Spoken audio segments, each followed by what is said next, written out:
Okay, so dear Dhamma practitioners, be comfortable yourself and relax your body. Keep your back straight, neck head straight in one line, and your right palm on your left. Gently close your eyes and focus your mind to this bell sound, please. And while you're focusing to the sound, mentally relax your body, relax your mind, and relax your breathing with your thoughts. Do nothing extra. Just follow the sound, please.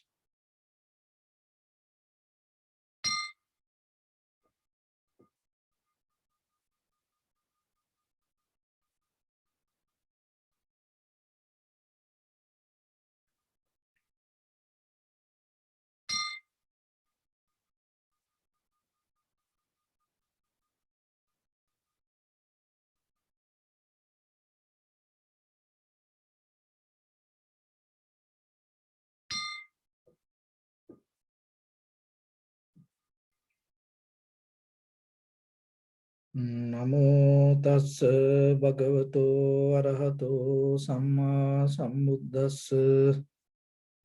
Namo tassa bhagavato arahato samma sambuddhassa. Namo tassa bhagavato arahato samma sambuddhassa.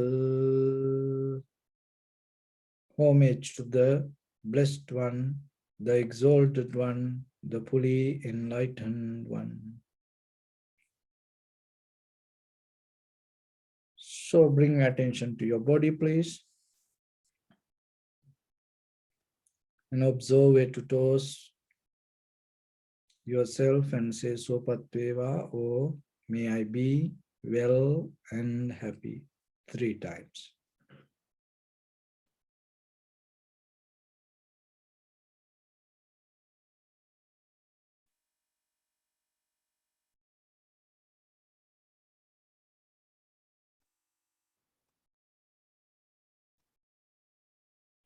Take a moment and think. We gathered here in this moment to practice this ancient meditation technique. All the Buddhas, all the enlightened masters followed this path and achieved wisdom. So we also gathered here to accumulate that knowledge. In this moment with this sitting, may my body become more comfortable. May my breath be more smooth. May no difficulties come to me. May all the success come to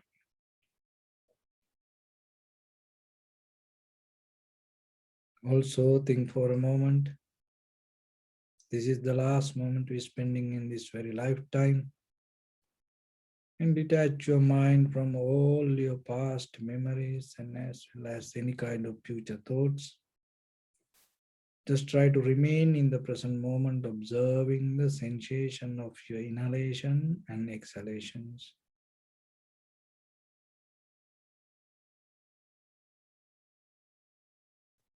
So in the beginning, we're going to relax our body step by step. Following my words mentally, relax your body, please.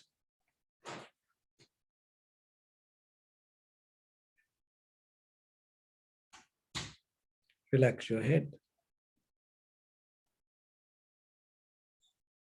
Relax your forehead. Relax your eyebrows. Relax your eyes. Relax your ears.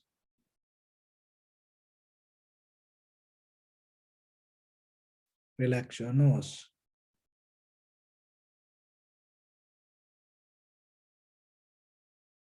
Relax your upper lip.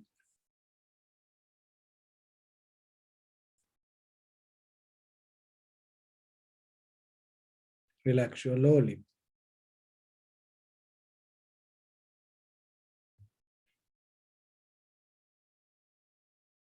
Relax your chin.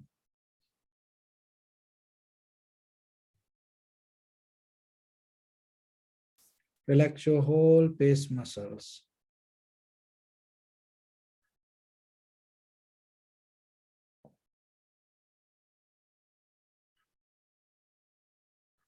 Relax your teeth. Relax your tongue. Relax your mouth.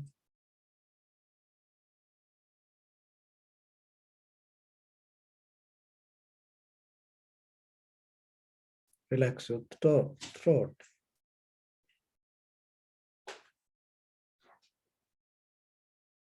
Relax your neck.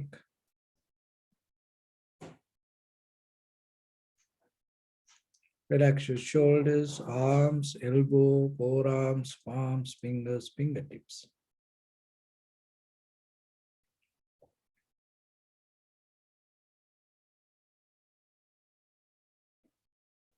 Relax your all back muscles and relax your spine.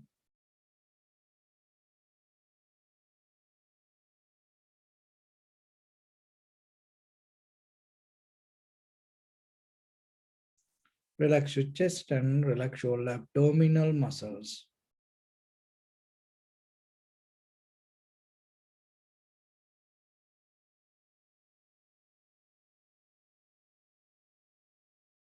Relax your lungs. Relax your heart. Relax your liver.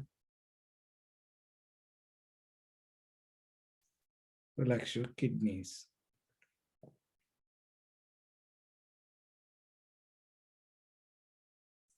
Relax your gallbladder. Relax your pancreas.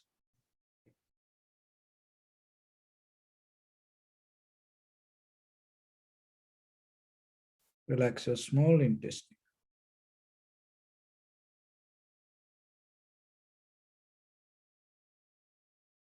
Relax your large intestine.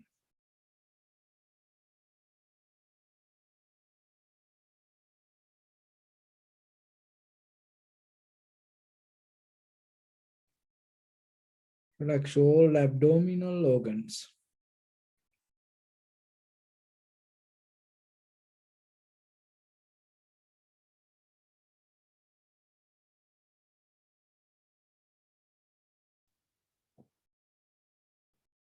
Relax your buttock.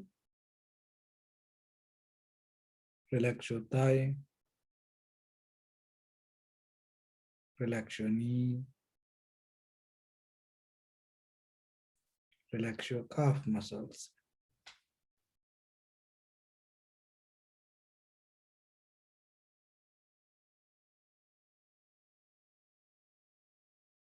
Relax your foot and relax your toes. Relax your whole body muscles, tendons, ligaments, bone marrows, and whole skeleton.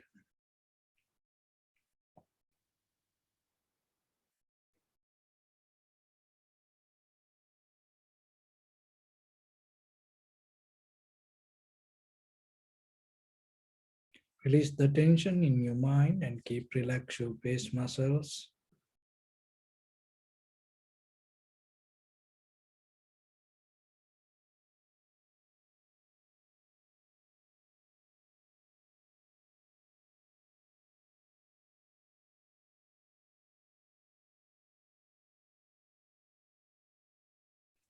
So now bring your attention to in front of your nose and your upper lip area.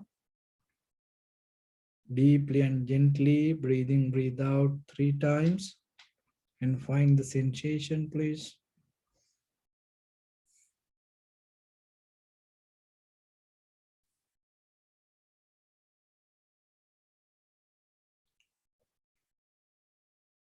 So allow your inhalations, exhalations happen itself. And when it happens, through the sensation of it, just recognize inhalation as inhalations, exhalation as exhalations. Do nothing extra.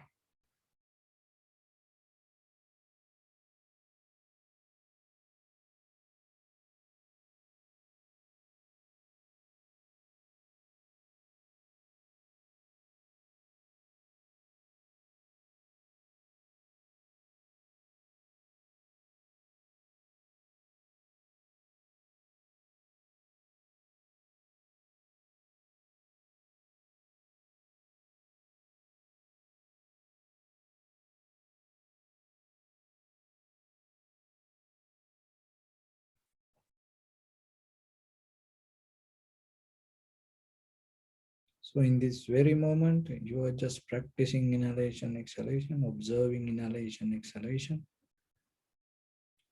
Just be very limited to that practice. If your mind go here and there, bring it back again and again.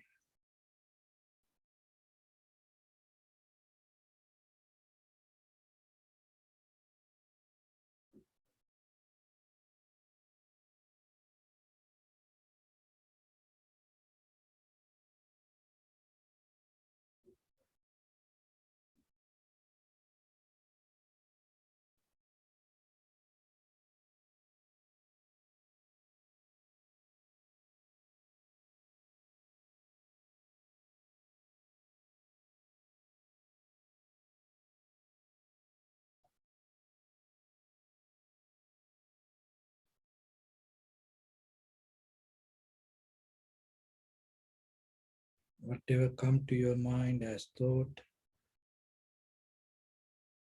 just keep in mind it is just a thought.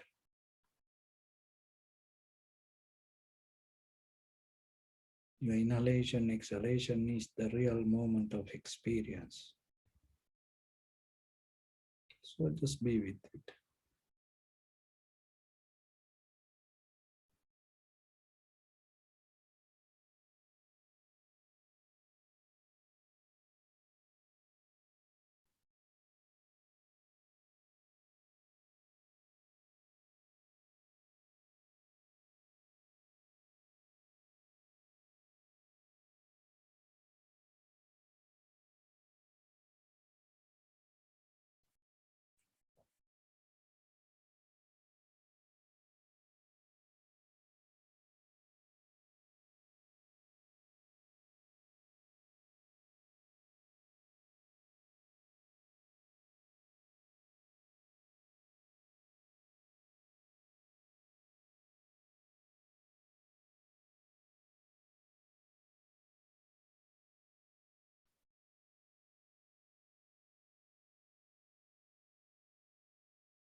Bring little bit more attention and observe the entire continuation of the inhalations and exhalations knowingly.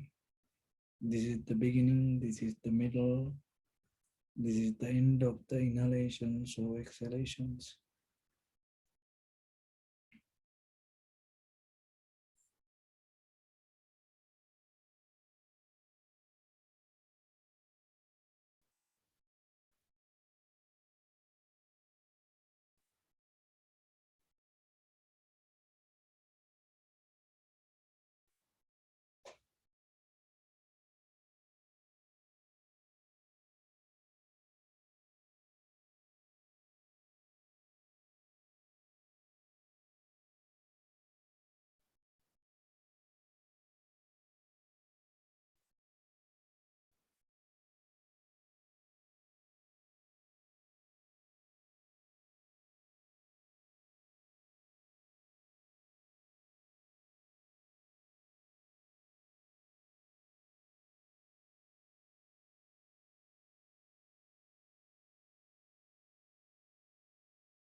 Some inhalation exhalations may become longer, shorter, heavy, soft, warm, cold. Each and every inhalations and exhalations has its own character. Just recognize it.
See how calming down your body inhalations happens, calming down your body exhalations happens.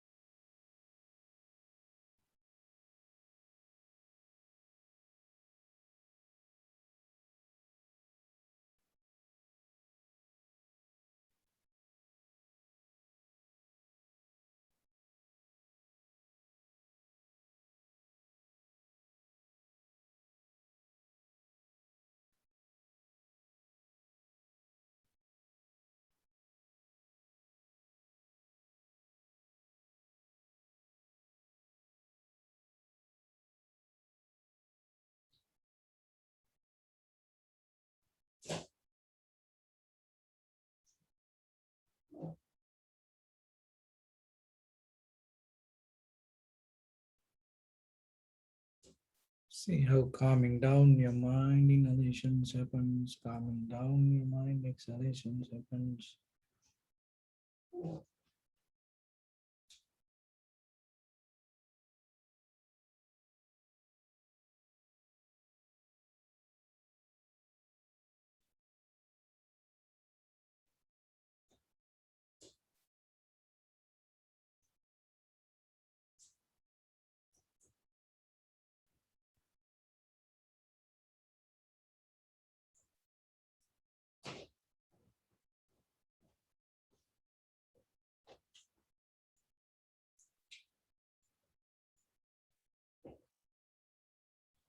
Your body, your mind, your breathing,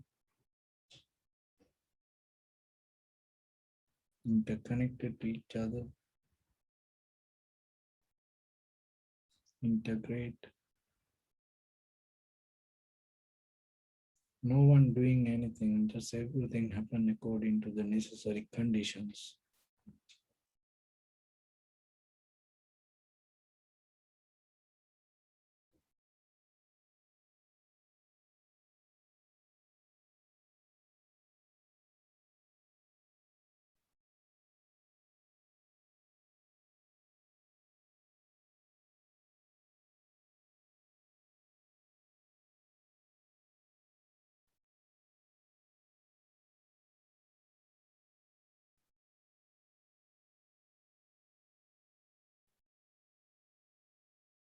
So drop all the patterns, methods, techniques, details. Just simply be with the moment of change. With any sensation arise in you.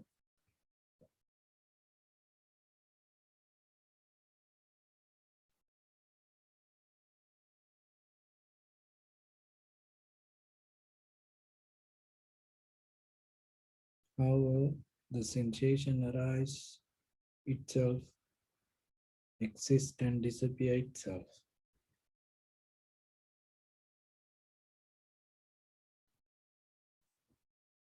Object and subject, the observer also change moment by moment.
So bring attention to your body, please. Observe your posture.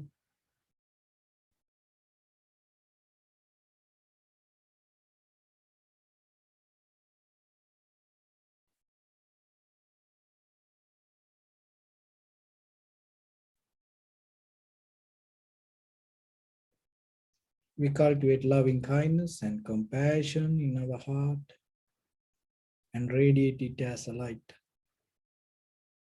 through entire your compound, village, city, state, country, world, around this universe. Also, as far as you can, through galaxies, other planets, stars. Reminding yourself like this.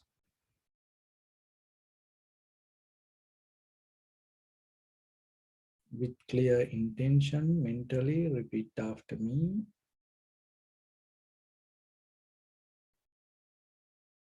May all living beings in this universe be well and happy.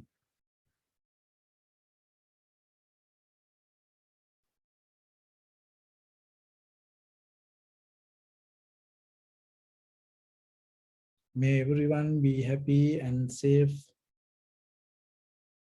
and may their hearts be filled with joy.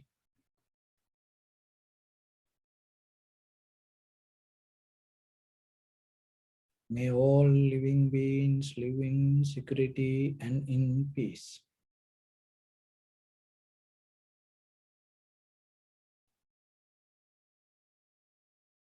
Beings who are frail or strong, tall or short, big or small,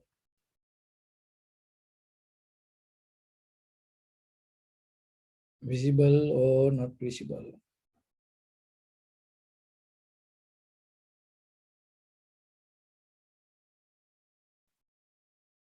near or far away,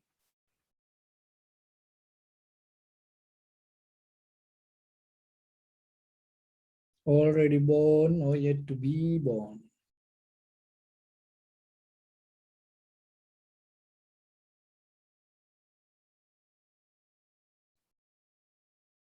May all of them dwell in perfect tranquility.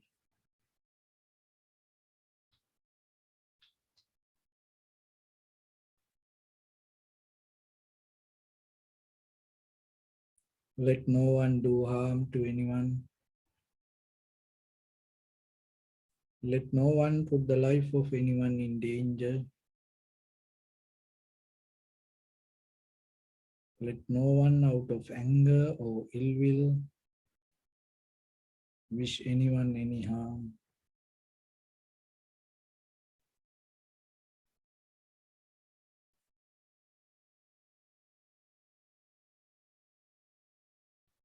Expand the loving kindness and compassion beginning from your heart.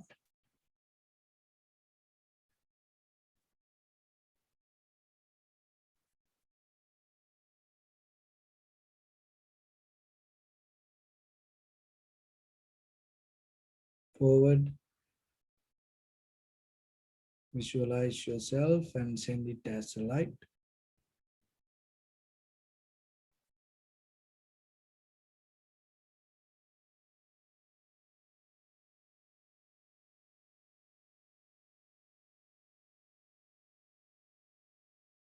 To your backside.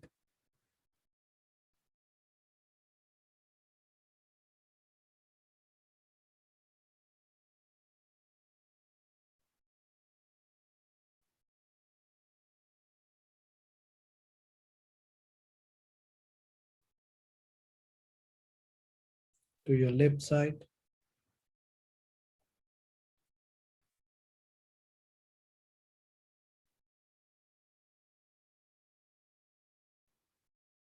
And to your right side.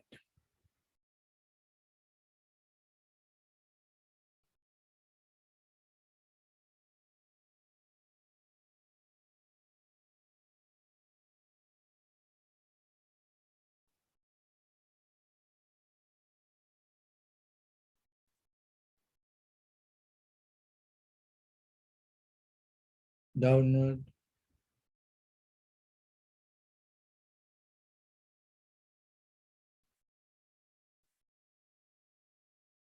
and upward.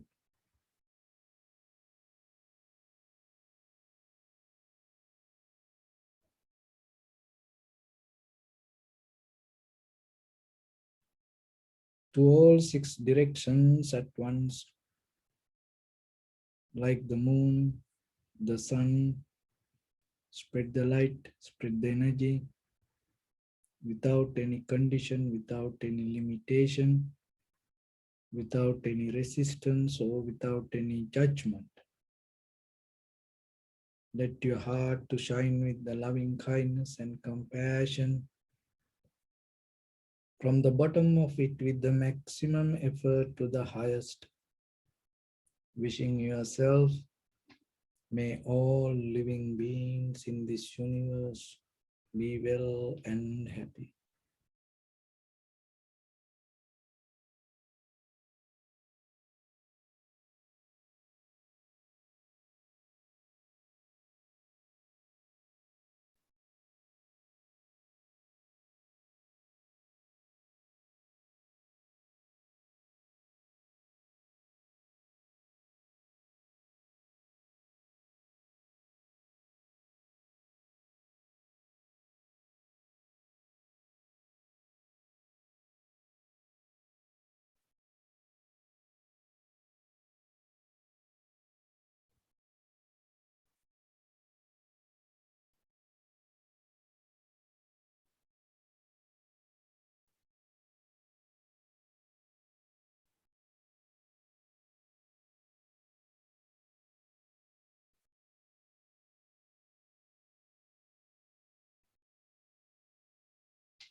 Say sadhu, sadhu, sadhu. So dear Dhamma practitioners, when it comes to our human life, this spiritual practice has a long history. And always we see the human has a struggle to find the truth and to find the freedom. Why it always the freedom becoming a struggle? It is just not only our inside freedom, and even the outside this conventional world, in this material world, in this social world. Also, freedom is a very expensive word. And our ancestors sacrificed a lot. And at the same time, when we look at the history of the spiritual path, all over the world, from different directions, many spiritual masters had a deeper, great struggle to introduce this inner freedom, inner liberation. But still, when it comes to the present situation, it became more and more and more complicated. That because of the lot of informations pouring every day towards us. And then now we have difficulty to find which one is truth. So in the ancient time, the people observe, and whatever available for them, they used to hold with that. And believing that will give the liberation. It may become a kind of like outside this material object or physical object, or sometimes a concept or idea. And now it more and more becoming complicated because people start to create different ideas. As example, if you come with a different idea and start a YouTube channel and saying that whatever that you believe within another few weeks, and people start to get into that. And in the ancient time also, it's same, kind of like when the books start to introduce to the world, novels, in the kind of like during German revolutions in the history. This all the novels and the stories came to world. And then people start to had a fight with these witches, and they start to look for that. And even just ordinary woman, and with the messy hair, then unorganized clothes, if she start to go around the city, the people start to attack. And in history, there are many situations came, people start to hunt witches. And then the TV came to the world. And out of the TVs and the computers, and now we start to get into more and more different concept. But still we have to understand, no result that we can find, still that everything becoming concept, and that concept going to take us to another concept. So then it is your responsibility, before your time end, what you can gain, what you can understand, how you can transform, where are you going to find your freedom, and how you know it's going to make you free. So those are questions in front of us. And you have to question yourself. That today the thing is, when the information pouring to us, it is just not only the informations. In the ancient time, it's maybe just the information. But today,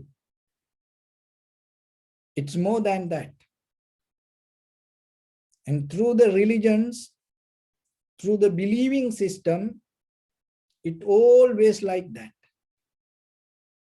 And when the kings used to rule the countries, in that kingdom, that you have to believe whatever the king believe. You have to follow whatever the king follow. You have to respect whatever the king respect. And then after that, you know what happened? These colonies, some powerful countries start to overtake the other countries. Then what happened? Whoever powerful, whoever strong weapon carry, then other people need to bow to whatever that person believe. Whoever that the strong army or the weapons, killing machines carry, then the people start to go with that. And then they had no choice. And at the same time, long years, the slavery, people start to sell other people like animals. And then whoever that the strong person, the master owner, that whatever that person believe or follow, that all other the people had to follow that his ideas, her ideas. And now we are in a kind of like after that all, we are in a kind of like a place. No one around us, no one in physically pushing us to believe whatever happen around the world. But at the same time, more than any other time, people get into these different weird ideas. So when they introduced the computer, they had a challenge. You should know that. There are very few people know about this. When they introduced the computers, and they had the challenge to bring people to push the enter button. It was a challenge. And still when you look that all this, that the ads or the videos or anything on YouTube or online, one of the major things keep happening inside that information. What is that? It slowly, deeply push you to follow it or accept it or share it. It's unconsciously sometimes you caught up in that, but it's already set up idea, program. How when someone watch a TV or anything, even the ad, how somebody can push the button or follow the button unconsciously. And this is happening everywhere. And then what happened, day by day, unconsciously you became a follower. And that following, little by little, took you to a believer. So once you start to follow something, then naturally you start to become a believer. Once you believe something, you become that. Now you know how we are in this tangle. So you follow something unconsciously, and then what happened? You start to believe it, and that believing make you become.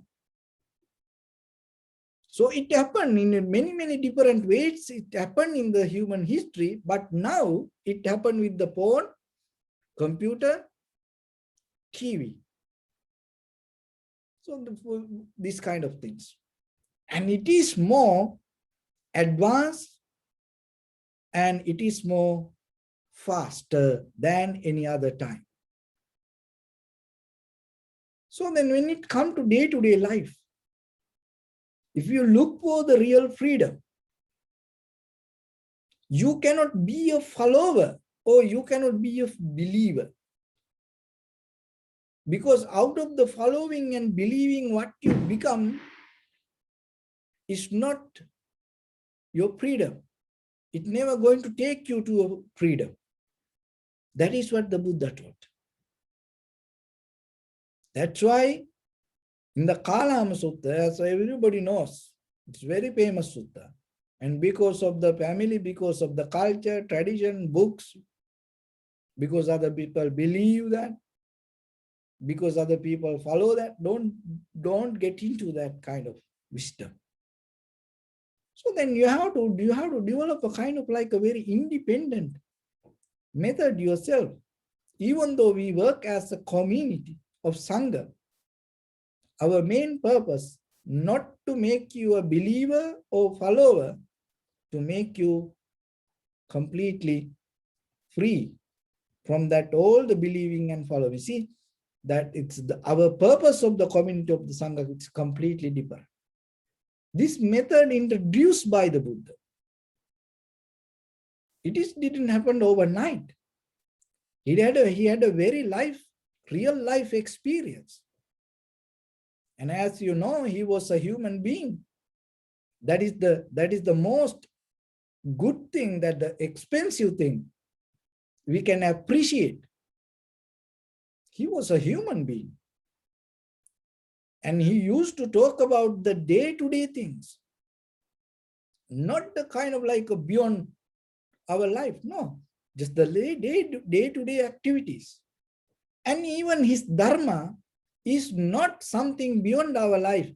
His dharma used to be related to the flowers, trees, clouds, animals, and whatever you see in day-to-day life. And through that things, the Buddha explained the Dharma. So one time, Buddha and the monks were traveling. And then, as you know, that time, people used to use the arrow, bow and arrow as a weapon. And then there was a iron arrow hit to the ground and stuck there, old one. And the Buddha saw this. And then Buddha said to the venerable monks, Ananda, look at this arrow. It's iron. And people work so hard to make it. And as you know, iron, you have to dig from somewhere and you have to heat it and you have to heat it, you know, you have to spend some time to make bring the iron to an arrow. And then the very purpose, after once it become an arrow, the very purpose is getting to the target and fulfill the purpose. But this arrow, what happened? Maybe, you know, missed target or something happened. This arrow hit the ground and it stuck there a long time. Now it's getting, you know, die little by little. So the Buddha saw this and told, look at this arrow. Ananda, some people also like this arrow.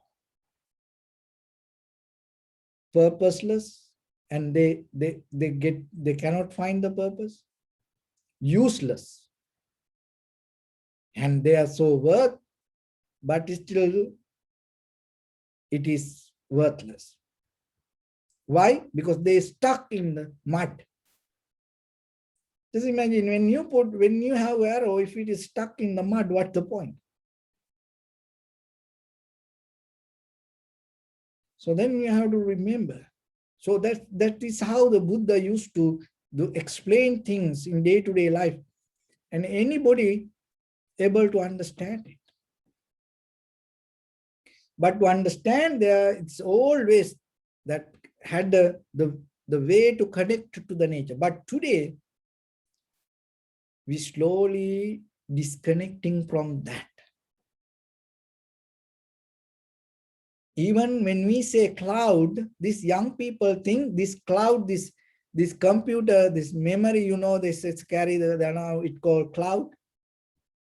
You know, then these young people think that is the cloud, because they know that. And whether they cannot see the sky and understand what is the weather. Even it is hot or cold, they just go to the app and click it and see what is the temperature. Because what they feel, their mind is not there. So like that, we always into things now. Now we caught up with the information and we keep following and we keep believing that things and we becoming that things. So then practicing meditation is reversing the pattern, reversing the method, and you come back to your inner, the real time, real moment of experience. So when it comes to that, the very, very important thing that you're going to see, the natural process. And that is something in the outside world we're struggling. And people don't like to accept impermanent. People don't like to accept change. Even in, in this LA, California, and how many people struggling to do the plastic surgery and try to fix their figure. They don't want to accept that whatever they are. And they sometimes they're not happy with themselves, and they try to change. And not only the women, and there are a lot of men go to salon every day sometimes. And there are a lot of men also getting makeup. And there are a lot of men also go to do nails. No, it's like that. We are slowly, little by little, getting far, go away from this natural existence. And we're not ready to accept it. But when you start to come to the meditation and you start to practice little by little, what is happening? You start to merge to this natural way of existence. And that is where your mind start to find some peace and the freedom. Because otherwise we always in a struggle. Another thing is that the struggle itself takes us to unsatisfactory nature. Because we don't want to accept. Then there is the resistance. And then the whole process becomes suffering. So it is that the suffering doesn't mean it is exists outside and waiting for you and to catch it. No, it's not like that. It is our inner behavior. So then today we're going to get into the bottom of the Dharma and untangle, see how that we can experience something in the natural form, and that experience will help you to gain the deeper inner liberation or the freedom. It's kind of like a wisdom trilogy. So when it comes to the wisdom, sometimes we always look for the light. And we kind of like a resisting darkness. It's kind of like when it comes to right view. So this is this method is very important. And when it comes to the Vipassana level of understanding, and especially the Buddha's teaching, this is the method that the Dharma explained. So just take a right view. Anything you can put it to 3 baskets, 3 methods, 3 patterns. Even the words, lifestyle, even the meditation. Okay, let's go with the meditation. And meditation, unprofitable meditation. That is one thing. And when it comes to words, unprofitable words, bad words. And view, unprofitable view. or maybe you can say wrong view. So like that, it always there's something, you can divide anything to two parts, right and wrong. So meditation, right meditation, wrong meditation, profitable meditation, unprofitable meditation. Words, right words, wrong words, profitable words, unprofitable words. Bodily action, right bodily action, wrong bodily action, profitable bodily action, unprofitable bodily action. And mental action also like that. You can go with this, or in the very first level, you can put two categories, right and wrong. And then what you put it to right, profitable, again it divide to two parts. So this is very important to understand it. Just if you divide something to two parts and find the, oh, this is right, this is wrong, that doesn't mean you found the path to liberation. So then first you find out this is right, this is wrong. So then what you found out that about the right, that part, again it divide to another two. Conventional right and eternal right. Conventional and how spiritual way it's going to be right.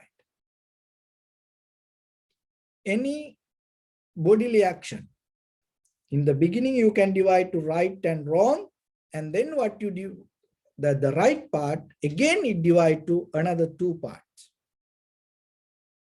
Conventional and eternal.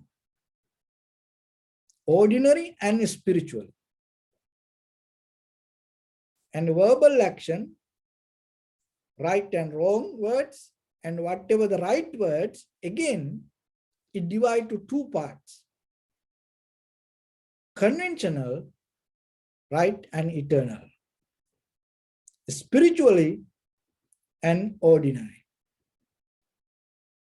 So the mental action, also it divides right and wrong, and then what you found out as right, mental actions, again it divides to another two. Conventional right and eternal. So then any action, we have only three actions, bodily, verbally, and mentally action. Anything, whatever you divide,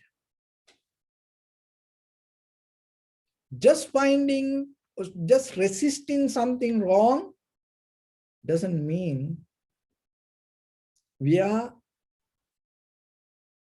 in the right place of wisdom. Even seeing what is right, that doesn't mean we get into the path. So then once you recognize this is right, this is wrong, and then again, you go with the right part and you divide to another two, conventional right and eternal right. So then there are three categories, wrong, right part, we divide to two. So the wisdom means, so when it comes to the vipassana level of understanding, that you start to see the connection in between the wrong, conventional right and eternal right. You start to see the connection. When you see that connection, listen this very carefully. So we divide any action, bodily action, verbal action, mental action, we divide to three parts. wrong, and then one part right, and then it divides to two parts, conventional right and eternal right. So now we mention, so just holding one part, oh, this is wrong, that doesn't mean you are in the right path of liberation. Oh, this is right, that doesn't mean you are in the right path of the liberation. Oh, this is the spiritual path. Holding that doesn't mean you are in this. Just holding one out of these three doesn't mean you are in the path of liberation. So then you can look now yourself. And because there are a lot of people and like to get into this right boat and hold it to that boat and stay there and believing that boat will take us to, no, it's not going to go like that. So then seeing the connection, when it comes to the vipassana level of understanding, the seeing the connection, this is wrong and this is right, and this is conventional right, and this is a spiritual right. When you see these three things together, what happening anymore, the first part which we call wrong, now when you see this all the three things and interconnection, the connection in between, because there is a connection in between the darkness to light. That's like there is a connection in wrong things to the right, and that not only the conventional right, it has a connection to a spiritual right also. When you see this connection anymore, this is not going to become wrong. This is going to, kind of like crazy your mind. So when you see the connection in between the wrong, unprofitable, profitable, and that profitable go to two parts, conventional and eternal. When you see this, you recognize this all interconnected each other. And that is the moment your mind get out of this is wrong, and anymore you don't hold it to one part as this is right, and you don't hold it to and the separate part as this is spiritual. You see the whole process. That seeing whole process is the way of vipassana, and that is the moment you going to become free from that, whatever the mental view that you carry regarding the outside world or even the inside experience. So that is the bottom line. But today, comparing, resisting, and going towards that whatever the desires take us, and we always do something dividing. We like divisions. We like to do that. We like to divide things. We appreciate when we divide things. But deeply when it comes to the vipassana level, just the practice point of view, even though we go one by one, this moment of experience has happened as a connection of everything. There is nothing in this entire universe, from your atoms or particles or subparticles, macro level of your body parts, to micro level to this entire universal process, there is nothing separate. And at the same time, there is nothing that the solid or the permanent. This all in a flow. But when it comes to our inner experience, we hold it to that inner experience, which we call thoughts or the sanskara or the formation. And then we repeat it and we start to build it inside, and we start to follow it, and we start to believe it, and we become it. So then remember, from tomorrow when you see something, if somebody criticizes regarding something or somebody, if somebody try to resist something or somebody, if somebody is trying to fight with something or somebody, look yourself, the connection. If you're able to see the connection, that is the day your liberation, your transformation, your freedom, you will find inside you. So with that, I bless upon with this good practice. May all of you be well, happy and peaceful. May no harm come to you. May no difficulties come to you. May no problems come to you. May you also have the patience, courage, understanding, and determination to meet and overcome inevitable difficulties in your life. During this time period, may everyone stay healthy and safe. And finally, may all of you attain supreme bliss of Nibbana. Sabbhityo vajjantu sabbarogo vinasatu mate bhavatantarayo sukhi dikayuko bhava. Ittavata chammi sampadam punya sampadam sabbe deva numodantu sabba sampatti siddhya. Sabbe bhuta numodantu sabba sampatti siddhya. Sabbe satta numodantu sabba sampatti siddhya. Idammi punya kammang asavakkaya vahang hotu sabba dukkha pamucchatu. Bless you.